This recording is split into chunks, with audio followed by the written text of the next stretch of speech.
Assalamualaikum warahmatullahi wabarakatuh. Perkenalkan, nama saya Yunita, Stambuk 091 2020 0118, kelompok 2B frekuensi 3. Pada kesempatan kali ini, saya akan mempresentasikan percobaan modulus puntir.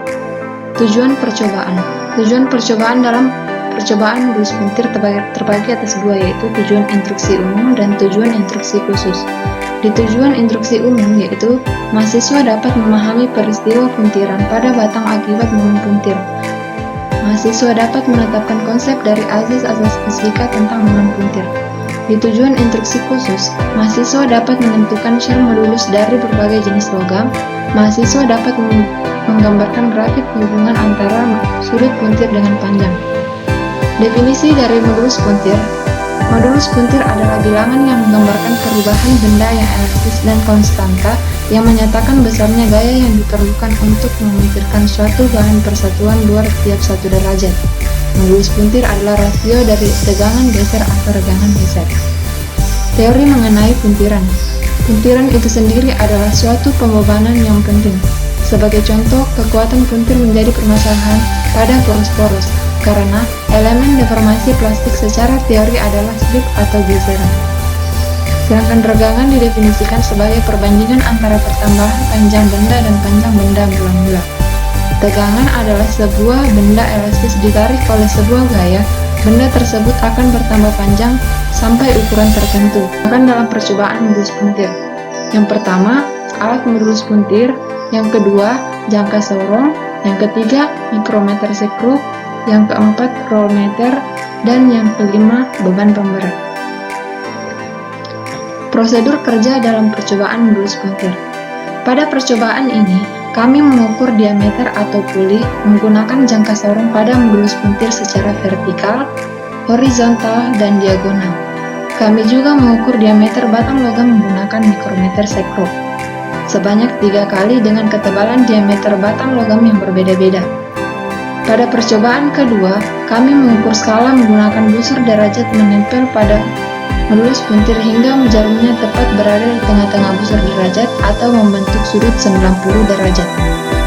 Kemudian kami mengukur jarak dari skala pertama ke kedua menggunakan jangka sorong sebanyak 3 kali dengan jarak yang berbeda-beda, tetapi menggunakan beban yang misalnya sama. Kemudian beban tersebut dipasang pada roda dan kami mengukur perubahan sudut yang terjadi setelah roda tersebut ditambahkan beban. Pada percobaan ketiga, tidak beda jauh dengan percobaan kedua. Bedanya yaitu terletak pada jarak skala yang digunakan sama tapi massa beban yang digunakan berbeda. Hasil pengolahan data dari modulus puntir. Tabel data perhitungan.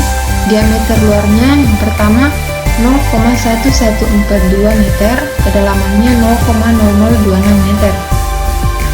Diameter batangnya 0,446 meter. Yang kedua 0,1436 meter, kedalamannya 0,0034 meter.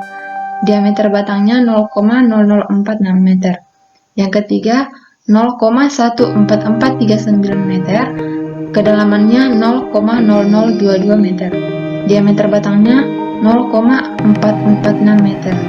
Keterangan dari sini yaitu F-nya itu vertikal, H-nya itu horizontal, dan D-nya itu diagonal.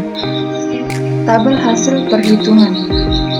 Sulit tetapnya 1,4235 kg, sedangkan L berubahnya 0,4 meter, theta 1 6 derajat, theta 2 5 derajat. Yang kedua 1,4235 kg, L berubahnya 0,35, theta 1-nya 8 derajat, sedangkan theta 2-nya 6 derajat. Yang ketiga 1,4235 kg, L berubahnya 0,3 meter, theta 1-nya 7 derajat, sedangkan theta 2-nya 4 derajat. Kesimpulannya yaitu konsep modulus puntir adalah cara untuk mengetahui benda-benda dan gaya-gaya apa saja yang mempengaruhi benda tersebut yang bisa berputar. Dapat mengamati sudut puntir pada batang akibat dari pengaruh puntir serta menentukan shear modulus dari berbagai jenis logam.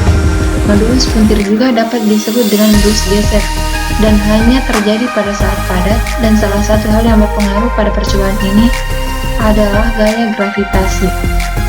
Karena berkaitan dengan massa, lalu hukum yang menyatakan gaya tarik-menarik benda berbanding terbalik dengan kuadrat jarak antara pusat dengan kedua benda tersebut. Dan yang terakhir ayat yang berhubungan, yang berbunyi, dan sesungguhnya kami telah mengulang-ulangi bagi manusia dalam Al-Quran ini bermacam-macam perumpamaan, dan manusia adalah makhluk yang paling banyak membantah.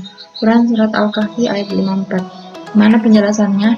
Ayat ini menjelaskan bahwa berbagai macam perumpamaan dikemukakan Allah di dalam Al-Quran, baik berupa perbandingan terhadap sesuatu ataupun berbentuk kisah.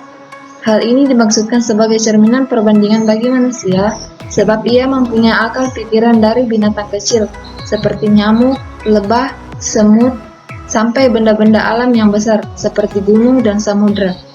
Dijadikan contoh untuk menarik perhatian manusia, namun demikian manusia adalah makhluk yang paling suka membantah.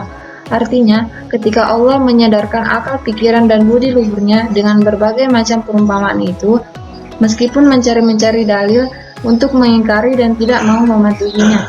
Hal ini disebabkan oleh pengaruh hawa nafsu, kesombongan, tipu daya setan, dan iblis.